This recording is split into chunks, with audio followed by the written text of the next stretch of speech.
کرتے ہو اس عورت سے جس کے بعد دولت ہوتی ہے، اس پر تو دولت بھی نہیں، آخر کس وجہ سے نکاح کیا؟ اتنا سنا تو عثمان غنی رو پڑے، بیوی نے کہا رو مت عثمان، بات کا جواب تو نکاح کیوں کیا؟ عثمان غنی بولے صرف ایک وجہ ہے جو تمہیں نکاح میں لایا ہوں۔ کہا کیا؟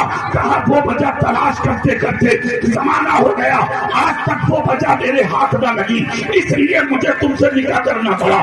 کہا وہ وجہ کیا ہے؟ کہا وہ یہ کہ حضرت عمر جب باہر ہوتے تھے تو چہرے کا رنگ اور ہوتا تھا، اور جب وہ گھر سے نکلتے تھے تو چہرے کا رنگ اور ہوتا تھا۔ میں نے نکاح صرف اس لیے کیا ہے کہ ایسا کون سا کام کرتے تھے عمر جس کی وجہ سے حسن 70 گنا زیادہ بڑھ جاتا ہے۔ واہ واہ واہ، آج اس کا جواب دو۔ بیویاں بھی سنے بیٹھی ہیں، بیٹیاں بھی سنے بیٹھی ہیں، بہنیں بھی سنے بیٹھی ہیں، آپ بھی سنے بیٹھے ہیں۔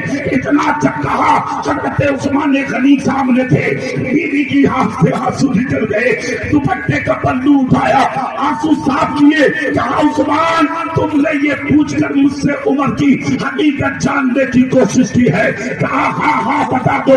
کہا عمر رات کے 4 حصے کرتے تھے عثمان، ایک حصے میں خدا کی عبادت کے ساتھ ساتھ غریبوں کی مدد کرنا یہ عمر کا کام تھا، ایک حصے میں قرآن پڑھنا یہ عمر کا کام تھا، تیسرے حصے میں اپنی اولاد کو بیٹھ کر گھر میں تقریر کر کے سنانا یہ عمر کا کام تھا، اور چوتھا کام یہ تھا حضرت عمر فجر کے وقت تک ایک سجدہ کرتے تھے گھر میں۔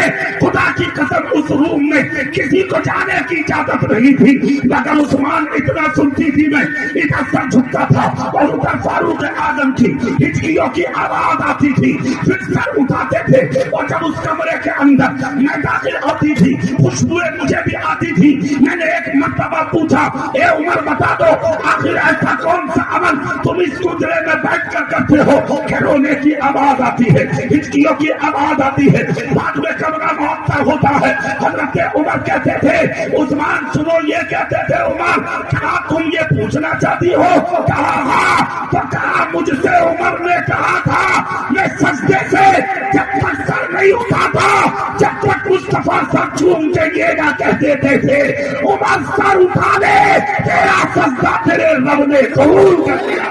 نعرے تکبیر، نعرے رسالت، علامہ قاری اقبال صاحب قبلہ، نعرے تکبیر، نعرے رسالت۔ کہتی ہے عثمان اسی سجدے کی وجہ تھی جو اللہ نے ان کے حسن کو دوبارہ فرمایا۔ اچھا ایک اور بات ہوا لو، تینوں بھائیے بیٹھ جاؤ، تینوں بیٹھ جاؤ، تینوں جلدی، ایک پیچھے کو سرک گیا۔ ہاں